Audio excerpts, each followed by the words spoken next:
The following movie has been rated PG-13 by the Motion Picture Association of America. Some material may be inappropriate for young children.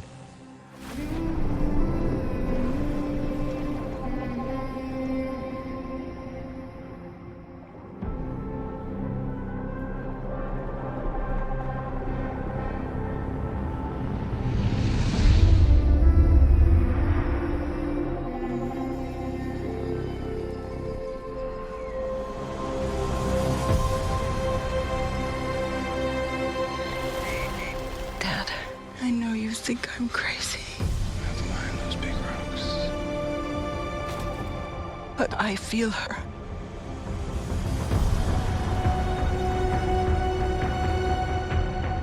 I hear her heartbeat. She's so close.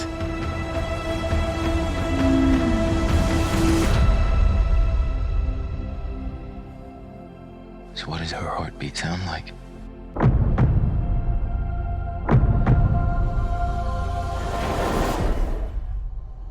Mighty.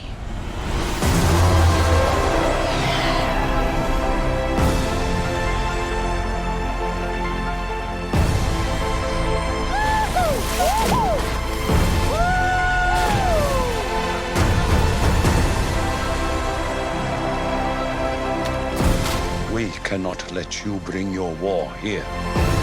Outcast. That's all they see. I see you.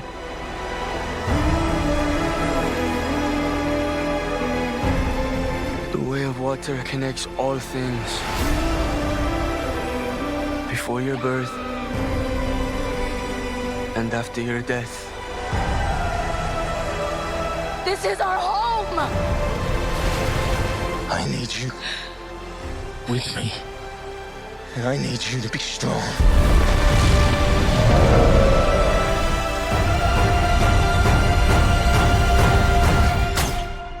Strongheart.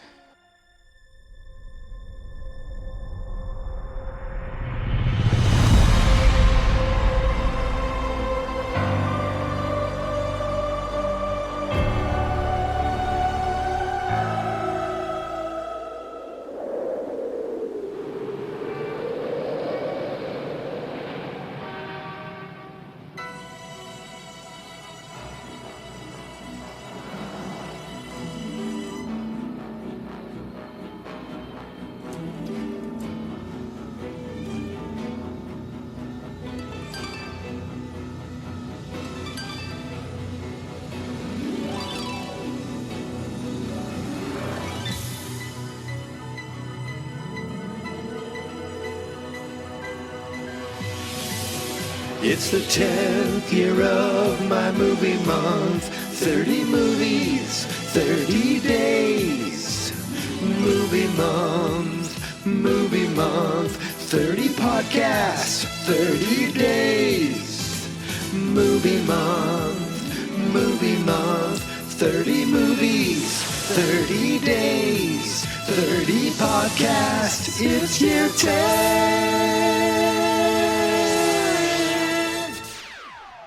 Yo, listen up, here's the story about a little guy that lives in a blue world.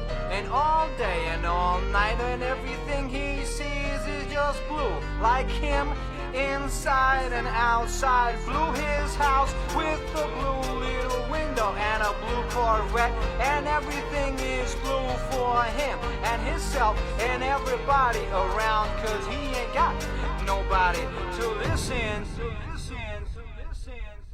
I'm blue, I've been deed, I've been died, I've been deed, I've been died, I've been deed, I've been died, I've been deed. I see you, podcast listener. I want to take you back to 2009, I believe. The original Avatar comes out, and I saw it with my brother, Sean, my friend David. We went to an IMAX showing at a furniture store. Now, if you don't know about this, in Massachusetts, there's this thing called Jordan's Furniture. It's these huge furniture stores that have so much more than, like, at one point, I don't know if they still have it. They had a thing called the MOM, Motion Odyssey M. It was like a ride, like a video ride, you know, when you, like Star Tours or the Back to the Future ride, one of those movie rides. It won. I went on a giant ropes course, an indoor ropes course, and at one they have an IMAX theater inside. And in 2009, I remember my brother coming to pick me up, and we took the wrong turn, so we got to Dave's house late, and we got to the movie late, and we started the movie. We missed maybe the first 5 minutes of the original Avatar or so. And this was before, like, set seating, whatever it's called, you know, pre-assigned seating with actual seats, and you know what I mean. Excuse me. So we had to sit really down in front, like the third row or something, in a huge IMAX screen. So you're looking straight up. And I remember being absolutely blown away by what I was seeing. It was in 3D. It was IMAX. It was amazing. But after that day, I never watched this movie again. I think maybe when it came on TV, maybe I'd watch 5 minutes of it or so. But I've never sat down to watch Avatar again. And to me, it felt like it was a humongous movie. I mean, what are we talking? Billions of dollars. It was just a huge phenomenon. Phenomena. Do do do do do. Phenomena. Like it was huge. It was like the biggest movie of all time. And I like when I see like a movie that goes on to become huge and break records. I want it to like keep going. And it was just like the biggest thing in the world. And everyone said the same thing. It was beautiful to look at. The story was, fairly rudimentary, I believe is the term. Now this might be including re-releases. I don't know. No, the original worldwide release made $2.7 billion. It was re-released in 2010, 2020, 2021, 2022, and it still made, in that time, it made a couple $100 million more. In that time, it made almost $200 million more in the different re-releases. But I always felt like it was never it never quite hit the way a Marvel world hits or a Star Wars world hits, where it becomes this giant expanded thing where people are just super fans of it. I always felt like that's kind of a real basic thing. And I remember you'd see some people dress up as Na'vi, and I would kind of like snicker at that. Or you'd see people write books about the Na'vi people. I was like, really? Like this, what was it? Dances with Wolves, like kind of Last of the Mohicans. It was basically, an allegory, I think that's the right word, to, Native Americans and the indigenous people and their land being taken from them. And the thing they were looking for was unobtainium. And I always just kind of thought, it was really more about the spectacle of what you were seeing. So when I hear that James Cameron's going to be making other ones, and I felt like we've been hearing about this for years and years. Oh, they're working on Avatar 2. They're working on Avatar 2, 3, and 4 all at the same time. Like, really? Oh, yes, they're going to keep doing it. There's an Avatar 3, 4, and 5 already planned. I'm like, really? Really, they're going to do this? And it's almost late. Oh, there's almost some footage of it. It looks pretty good. I'm like, I mean, what else can they do? What can they really do? Oh, and we've seen test footage, and look here, there's Sam Worthington. Remember him? He's still in it. And there's Zoe Saldana. And, oh, everyone's back. And a lot of people, pretty much everyone's back. And there's finally going to be a trailer for it. And I see the trailer. I'm like, oh, okay, that looks, like good special effects. But I feel like the world from 2009 to 2022, when this movie came out, like the rest of the world kind of caught up, or at least copied James Cameron. Like, if you don't remember, 2009 comes, James Cameron puts this movie out, and all of a sudden 3D is back like it's 1982 again, and we're seeing, Amityville 3D, and Friday the 13th 3D, and Jaws 3D, and then years later, even Freddy did a stupid 3D thing a couple of years later, a few years later in the 80s or early 90s, and now it's back with digital 3D. It's ridiculous, and I saw this in 3D, and I think I saw Sideways, the wine movie, in 3D. No, I'm kidding. I think I saw Toy Story 3 in 3D, and it was like a different thing. It's not all the stunts of things coming out at you like Rick Moranis is pointing something at you in Disney World. This was more of like giving it rich depth, and it really was something spectacular to look at. But then I hear, but that was really it for me, And then Avatar, I think, wait. Didn't 3D TVs kind of, now you have to have 3D TVs, and that was the big thing, and that came, and that went, and no one gives a crap about 3D TVs. But then you see all of a sudden, it's coming out, Avatar: The Way of Water. I'm like, really? Really? He's doing this again? He's been working on this all this time? And I don't know if he's been shooting them back to back or, starting work on them. But okay, here we go. Here's Avatar: Way of Water. The first one made, 2.1 billion internationally, made 785 in the United States alone. It made 2.9 billion worldwide, 2.7 billion worldwide before the re-releases. So let's go with 2.7 billion. What the heck could the second one do? Oh, the second one only made 2.3 billion. Yes, once again, I'm proven wrong. James Cameron knows exactly what he's doing. He puts out a movie that makes 684 million. Now, it made less. Tickets cost more. It still made less, so less people saw it, but it also came out in 2022 when the world was still kind of like, okay, I think it's time to start coming out of the house, and people were starting to go to movies more. It didn't get me to the movies, but it was still like, okay, this is it. We're doing this. And it came out December 14th, 2022. And it was like, oh, I'm wrong. James Cameron, people still want to see these Na'vi, still want to see Avatar. But I'll wait. I'll wait till movie month. I'll wait till it comes out on whatever it comes out on. And then you forget that Disney owns everything and it's coming out on Disney Plus. I think there's even like a Na'vi world in Disney World. There was. So finally today, on June 23rd, for the 23rd day in a row, I'm here watching a movie I've never seen before. For the 23rd day in a row, I'm here podcasting about it, and that movie is the 2022 James Cameron Avatar: The Way of Water. Now, I didn't see this on the big screen. In fact, I watched it on my TV, and then I finished it on my computer. Now, my computer has a nice big colors. It's like a little curved monitor. It's a beautiful display. So it was nice and bright. I don't feel like it's that different from my TV. It's smaller, but it's not that different. And obviously not the same as seeing a movie in the theater.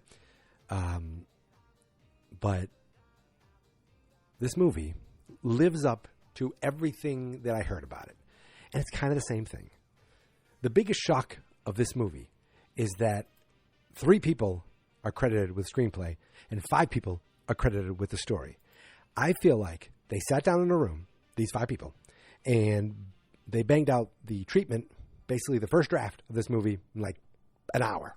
It's like, all right, and I'm going to do it for you right now. So James Cameron gets up, or the guy gets up, and whoever comes up with the story. So, all right, here we go. Okay, it's a few years later, and the Jake Sully guy, he's still married to Gamora, and they got some kids now. Okay, and but and everything's nice and good. But then the Sky people come back. Why'd they come back? They're gonna. Okay, they come back for 2 reasons. They want to save humankind.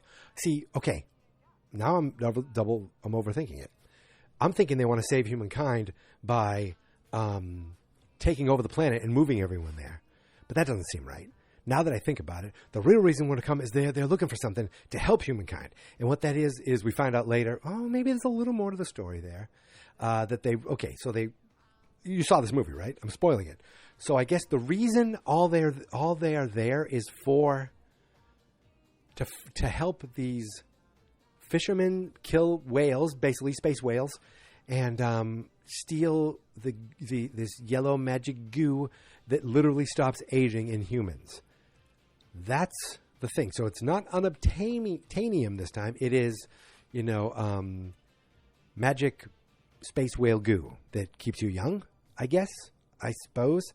But I feel like a lot of this movie is, okay, let's kill Jake Sully. Let's spend all this time to try to kill Jake Sully? What the hell? That felt like that was the whole thing. And they need to go hide. But then they find him where they hide. So then they need to fight. And then they're like, we should leave again. But in the end, the people are like, you know what? You have fought with us. You have died with us. You are one of us. And then they stay, boom. But then he's like, we're not hiding anymore. And that's how the movie ends. Then we go to part 3. Like, wait. That's it for part 2? Yeah. We'll fill in the gaps. We'll fill in the gaps with some beautiful imagery. Yesterday I saw Spider-Man, and I talked about how there's some just immensely beautiful things, paintings, like just art, works of art.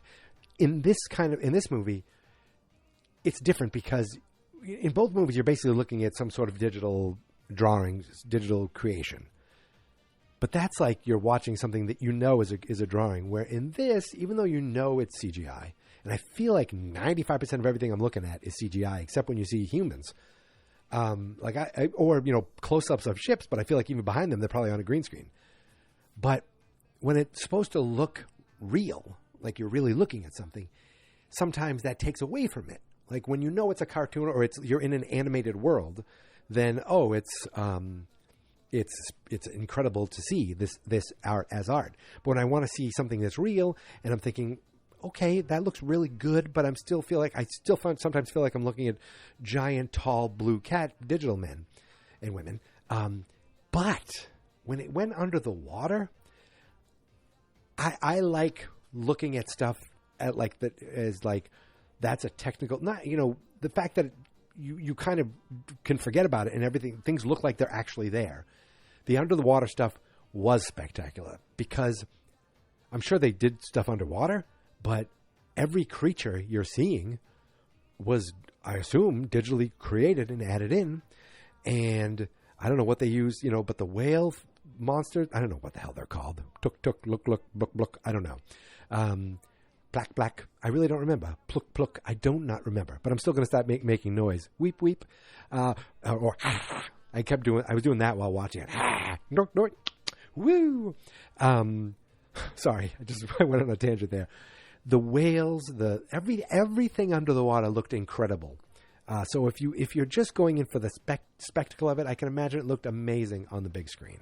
And it's a movie like this that kind of translate globally, where it's like you don't need the complete intricacies of like story that is compelling. I'm not saying it's not compelling, but you don't need something that's like you can give something that's not wholly original. I expected certain things. Like there's the picture I used for today's episode. I'm thinking there's only like 20 minutes left. What the heck are we gonna? Where the heck do we have time to see this? And I'm thinking, maybe there's like a ceremony at the end of the movie where they're accepted into the fish people. But instead, it was close. It was a ceremony for a funeral. But really what happens is, okay, everything's fine. The humans come back. Did it say 1 year later or 1 month later? I think it was 1 year later. Who cares? 2 months later? I don't know. But they're there now. They're led by Edie Falco, who for some reason has this really cool mech suit. James Cameron loves mech suits, and he loves making groups of military look like idiots. And because I just watched Aliens like a few weeks ago. And he loves Sigourney Weaver. He put Sigourney Weaver, a mech suit, and overly charged up military dudes. James Cameron is your director. But she has this giant mech suit, and it's really smooth how cool it looks, her walking. But then all of a sudden, this lady is drinking a cup of coffee. I don't know if it's an oversized cup of coffee, but she's using the mech suit, and she's pouring it into her mouth. You can see her hand just doing the motion under her. Just pick up the goddamn coffee cup and put it in your mouth, Edie. I mean, you don't have to show, like, look how good I am. Because then 2 seconds later, she's just walking by herself. But she's kind of leading everything. And all of a sudden, the dude from last time, he's the dude who's in Don't Breathe. Steven something or other. I don't remember his name. Wait a minute. I can look it up really quick. His name is Stephen Lang. He was the bad military guy in the last one. And what had happened was, I always love that line, what had happened was he died in the last one. But what we don't realize, no, wait a minute. Did he die in the last one? Here's the thing, 2009, I assume we killed him. I assume what I was seeing when they showed the death was a recreation from the end of the first movie. Avatar heads, the tar heads they call them, they obviously were like, oh, there's that scene again. Look at it. Oh, that's so cool. It's a callback. I was like, I guess that he died. I don't remember. So he took his memories and saved them in case he died. And we see Giovanni Ribisi for 1 second. He's like, all your memories are right here. And then they could use them to send him to create an avatar of him. I assume you need DNA too, so the face kind of looks like him. So then I realized, oh, this time the avatars, quote unquote, are the, what the hell are they?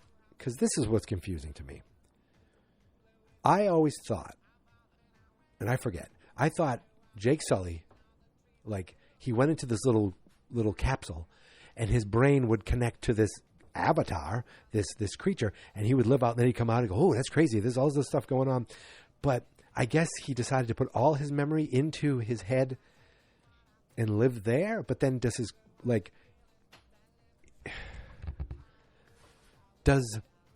the Jake Sully we see just the memories of the guy who he was, or is it really him? You know what I mean? I guess it doesn't matter, because when he wakes up to everyone else, he's the guy. But does he get to go there, or is it just his memories? In other words, Stephen Lang died. So the Stephen Lang that we saw, the character, I couldn't remember his name. It's confused. It's not even it's like a weird Quirsker. He's dead. Then this other guy wakes up and he's like, I have all his memories. Oh, I feel just like him. But the original guy's dead, so he doesn't get to enjoy this at all. It's just the people around him who get to enjoy it. So he's like, oh, what's going on? Hey man, we're Navi now too. Oh good, we're going to use that to go kill, at least I guess you have this. I thought that's a big leap to take, but he had to do it if he died. So now they're going to go kill Jake Sully. But then there's people on the good side. Sometimes you see him as humans. Sometimes you see him as Navi. I forget. Do they put their head, like, they don't really retell you. They want you to just remember from 13 years ago and to just kind of, be caught up in it. I remember Jake Sully. I don't remember anyone else's name. Nothing. I was like, wasn't Sigourney Weaver one of these people? And then this is more confusing. And the worst part of this movie, Sigourney Weaver. So the character Sigourney Weaver, I guess, is in stasis. She's in some kind of cryo, like a basically a bantha tank, and looks like she's pregnant, or she gave birth to a woman, to a female, a female Navi, who now Jake and his family, his wife, have raised of their own. But the worst part, and I was like, why does she sound weird? Like this actress, what's going on? This delivery. And then I come to find out it's Sigourney Weaver. Sigourney Weaver plays the daughter. They just de-aged her voice. You take a 70-something-year-old woman, you de-age the voice and make it a little higher. It still doesn't sound like a kid. And I was just like, that completely threw me off. And every time she spoke, I was like, what? This just doesn't work for me. So I thought that was terrible, bro. Then there's the two brothers who actually I thought were fine. I thought they were good. Then there's the little sister. And then there's Mofo Spider. They gotta stick a human kid in there who I was like, can this kid act? I don't know. Is he okay or is he terrible? I'm not sure. But then I was like, who is this kid? I look him up. I'm like, why does that name sound familiar? And then I realized he's in Scream 6. And I was like, oh, that guy from Scream 6. I don't remember thinking he was terrible in Scream 6, but I just wasn't sure. But then he seems so much younger in this, and I'm thinking, wow, that's how long it took this movie to get made. Like, he's not that much younger, but I felt it. Now, we see him early on as a little kid, then we see him older. I don't remember that humans can't breathe the mask, so they have to wear the mask. I don't remember any of that stuff. And I didn't care. Really, what I'm there for is the basic story of they're trying to kill them, so they leave their village and they go hide among the fish people, the sea people. Not like SEE, like I see you, Jake Sully. So you realize, what the hell is it called? Pandora, not the bracelet, not the streaming service, not the box. It's the planet. It's a planet, but you think, well, I mean, we've only seen one part of this planet. So we're probably going to see more and more every movie. They're going to just make it bigger and bigger. And this time, all we were with the forest people. Now we go to the sea people. And the sea people, I mean, why would I want to live in the forest when I could be with the sea people? First of all, they're a cooler teal. They're nicer. They're just a cooler, lighter color. They get to live by the ocean. I mean, oceanfront property. Can you imagine what the cost of such a home could be? I mean, boom, they've got it all. They get to play with whales. They have those things you connect to with your ponytail, and you go under the water, but you can also fly. I mean, they have it all. I believe that. I know Cliff Curtis, and I believe the wife, like the king and queen, basically the leaders. That was Kate Winslet, right? Am I correct? I think she was definitely in this, and I think that was her. They're like, we don't want you here. Oh, but you need to hide us. Okay, well, okay, you can hide here for a little while, and we accept you as one of us. And they're like, and of course he has sons, and they have friends, and they're bullies to these people because they call them freaks because they have 4 fingers. They have like human hands. They can't really breathe underwater. So of course there's fighting between them, but then they make up, and it's cool. And then one of the boys likes one of the girls. You see one of the Sigourney Weaver voiced kid makes a real like connection under the water. Now the human doctor's like, she's epileptic and she could die, but really it's just she has like superpowers under the water. One of the brothers makes a connection with the space whale, but the space whales are really smart. And I was just like, this movie is really beautiful to look at. There's a lot of like moments of like, it takes its time. It's like it's over 3 hours long, which you expect for one of these movies now. You expect every Avatar is going to be about 3 hours long, because it isn't just action. Not that the story is anything, like you go, wow, twists and turns, but they do try to create, some characters that you will fall in love with. And he also just wants to paint a beautiful picture and say, look how beautiful this place is. Look at this, look at that. And he's world building. That's what he's doing. If there's going to be 3 more of these, you're going to just feel bigger and bigger and bigger. And I assume people are going to keep going. I can't imagine they're not after these 2. If people are going to keep seeing goddamn Vin Diesel drive a car in a spaceship and be digitally running out on things and look terrible, they will go see this. At least this is giving you something spectacular to look at. Again, story, it's not like, what an amazing in-depth story. And yet we get to a point where we see this like basically whaling, terrible whaling. But one of the whalers is Jermaine Clement. I don't know if he died. I have no idea, but he's a doctor and he seems to be helping them, the whalers, but he also doesn't seem to be proud of it. Did I mention Spider's dad is Stephen Lang? I mean, it's just like, of course. And the big thing was the Kiri, here's her name, the daughter, who is voiced by Sigourney Weaver in just a terrible choice. I know you want to give Sigourney work, but she can be in it for one scene and just say hi.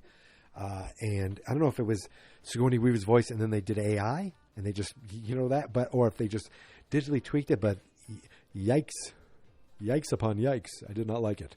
But what the hell was I saying? Oh, I don't remember. I literally don't. I was talking about her, and I felt like it was something good. I felt like I was leading somewhere. Where was I talking about? All the beautiful spectacles, the whales. Well, I don't know if this is... Oh, I was talking about the kid and his dad was Stephen Lang. Okay, blah, blah, blah. This big fight. So, the son bonds with one of the sons bonds with one of these whales. I'm just going to call them whales. And they're like, no, he is an outcast. He killed, but turns out he didn't kill. He was just fighting back, and people got killed, so he became outcast. But then we get to see the whaling, which is awful, and then we get to see this giant sea battle, really, and that was like, wait a second, am I really enjoying this? And it turns out I was. This underwater battle, this sea battle, and then this giant CGI whale, but all of a sudden it shows up. He's friends with one of the sons. He shows up to battle, and he's swimming under the water. He's getting angry, and he's going to shoot up. And I was like, I actually went, yes, a couple times. Like, I found myself, it worked. James Cameron sucked me into this movie with that giant fish battle, with the giant ocean battle, with the blue and the aquas and the humans and these dirty dirty son of a bitch humans. And every human in this movie, except for the few that helped out the Na'vi, and maybe even Spider, but every single one of them, I was like, yes, kill them, stab them, shoot them, arrows, boom, explode. The whale jumps up, grabs the main whaler guy, like uses cords, because you find out these things are very, very smart. They're not just giant creatures. They have like advanced brains, smarter than humans, emotions just as humans. You learn all these things, and the doctor's telling Spider this, and he's like, you could almost see he's like realizing, what am I doing? What am I doing? Just for this thing that could stop human aging, and it's probably worth a lot of money, but is it really worth it to do that? You didn't actually see him have a change of conscience, but it felt in his face that he wasn't quite proud of himself. But you know what? He still probably deserved to be crushed by a space whale. Because they can do mathematics, and they can do music, and they have families, and blah blah blah, and they watch streaming shows, all kinds of. They're very they host podcasts. They're very smart. They listen to podcasts. They don't listen to this one. They're too smart. But when the whale started fighting back, I was like, yes, thank you. And then you get the whole thing of like, one of the sons. Spoiler: one of the sons gets killed.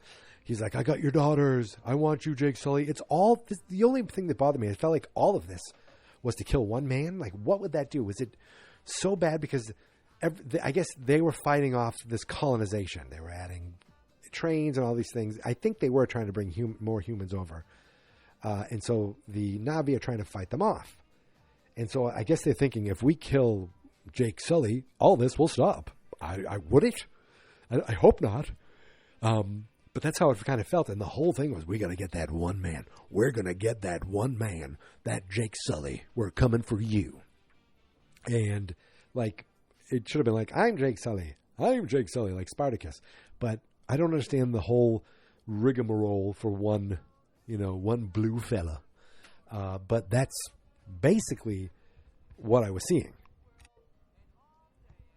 I mean, all in all, the story was what it was.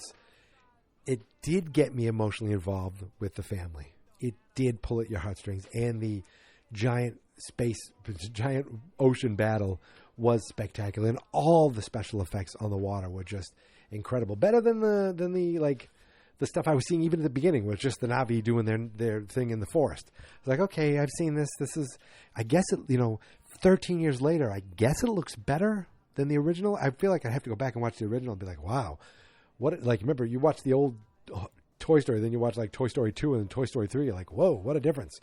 But I don't know if that would be the case with Avatar and Avatar 2. I just don't remember. But then you get to the water and it's like, wow, that's amazing. So good. Definitely worthwhile seeing in the theater just for the spectacle of it. And it's like, do I see the third one in the theater? I don't know. I'm not sure. Probably not, just because they're so damn long. But I do realize I will be watching every Avatar. As long as they keep making them, I will still be watching them. At some point, at some day. Maybe I won't be rushing out to see them. Maybe I'll be waiting to June. But as long as there are Avatar movies and they line up properly, you'll be seeing them here on Movie Month for years to come, I can only imagine. I can only assume. Well, I guess I'm the only one who does it, so I guess if I say I'm doing it and I do it, then I've done it. So that's really how it works. And I think I'm done. It's a 3 hour movie, but I'm trying to think. The things I didn't like were just the whole thing where this whole, like, I don't know if Spider trusts Zoe Saldana because now she held a knife to him, a knife for a knife, or a kid for a kid, son for a son. But then it seemed like Jake's like, you're my son now. We're gonna pull you in, Spider. And I want to be like, hey, hey, Spider. Every time you hear Spider Rico, Rocky beat him up. You hear Spider from Goodfellas. Spider, it never quite works out, for that character. But this guy, he seemed to do okay. And even though he saved his friggin' father, if he just let the avatar of his father drown, we'd be, at least he'd be pretty much safe. But now he's back. He's back to fight more in part 3 because stupid Spider. And the worst part of this movie was the inclusion of Sigourney Weaver's voice, de-aging the voice for the kid. I just thought it was big misstep, a bit of a stumble. That's what I want to talk about. So the mystery is we don't know how Sigourney Weaver's avatar got pregnant. I don't know why she's in. Is she dead? Did she die in the first one? I think they said she died. Oh, Sigourney Weaver died, so her character lived on in a Na'vi, in an avatar. But now the avatar, does your consciousness go in or just your memories? I feel like your memories go in. So now there's a Sigourney Weaver avatar, or there was, but the Sigourney Weaver doesn't get to make new memories. It's just the avatar does. I don't know. I'm overthinking it. But for some reason, she's in a tube, and she gave birth, and they adopt her. And the whole mystery was, well, who's the father? Who's the father? And they didn't. They mentioned it like 2 times. They never brought it up at the end. I thought something would come up at the end. Who the father is? I am your father. The whole time I had an affair with Sigourney Weaver. I said, she asked me if I am Gozar the gatekeeper. I don't know. Or maybe she was Gozar. I forget. Anyway, I'm done now. I just incredible special effects, but what do you expect? Surprise, just incredible use of water effects, considering I'm assuming so much of it is digital. I don't know if any of it's practical, but I'm sure they filmed stuff under the water. And Sigourney Weaver as the daughter was just took me out every time she spoke. I was like, what is going on here? But that's it. Okay, I'm done. We're gonna call it. It is 10:29. I still got a Photoshop to do that hopefully comes out good. Hopefully you guys like it. You can see that Photoshop on Instagram at Geek Mentality, or you can see it on Twitter at Geek Mentality, or you can see it on Mastodon's at Social at Geek Mentality. You can also see it on Facebook at Fans Not Experts, or you can just go to fansnotexperts.com to see it. That's it.